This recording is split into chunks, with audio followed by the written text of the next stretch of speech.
1,400 years ago nobody knew that stars wobble. Today we know that stars and planets wobble around their barycenter.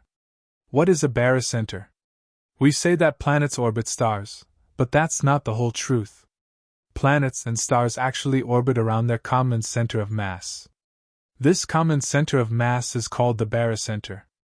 Barycenters also help astronomers search for planets beyond our solar system. If a star has planets, the star orbits around a barycenter that is not at its very center. This causes the star to look like it's wobbling. NASA, what is a barycenter?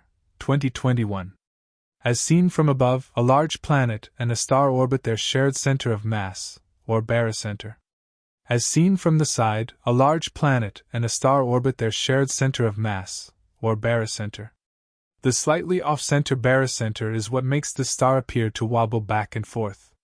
As seen by a distant observer, the barycenter travels in a straight line, however stars and orbiting planets travel in a spiral. This was only known recently. However, this was portrayed in the Quran 1,400 years before it was discovered. While describing the motion of the sun, it says that it is similar to someone running.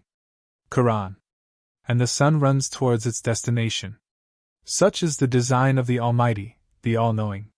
Today we know why the Quran used this word, because when you run, distant observers see also a vertical component to your motion. Today we know that this also is true for stars and planets. Distant observers see a vertical component to their motion. No mistakes in the Quran. Stars can end their lives in one of three forms: dwarfs, neutron stars, or black holes. Stellar evolution. Stellar remnants. After a star has burned out its fuel supply, its remnants can take one of three forms, depending on the mass during its lifetime. White and black dwarfs. Neutron stars. Black holes. But whatever its form, it can no longer be seen with the naked eye. This was only known recently. But 1,400 years ago the Quran said that stars will lose their light. Quran. If the stars dimmed. Today we know that all stars will become invisible to the naked eye. Our sun is a very small star. Actually, our solar system, including the atoms that you are made of, came from a dying star 100 times more massive than our sun. Some stars are even bigger than our solar system, so you can imagine how large stars are. However, according to the Bible, these stars are so small that they could fall on Earth. In Mark 13 verses 24 to 30, Jesus said that stars will fall on Earth before His second coming. Actually, He said that stars will fall on Earth before even that generation pass away. However, that generation passed away a long time ago, and no star ever fell on Earth nor ever will. Do you know why?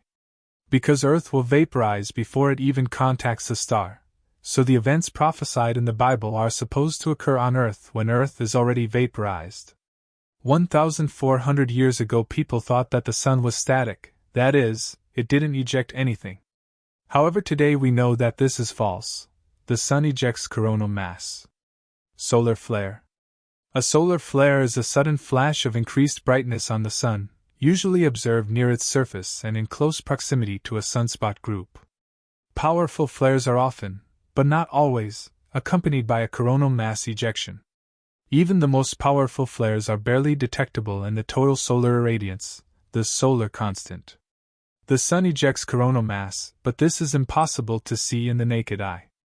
This was discovered recently, however this was portrayed in the Quran 1,400 years before it was discovered. While describing hell. Quran. It throws sparks like castles. As if they were yellow camels. It turned out that our sun throws sparks like yellow hump of a camel. These are coronal mass ejection.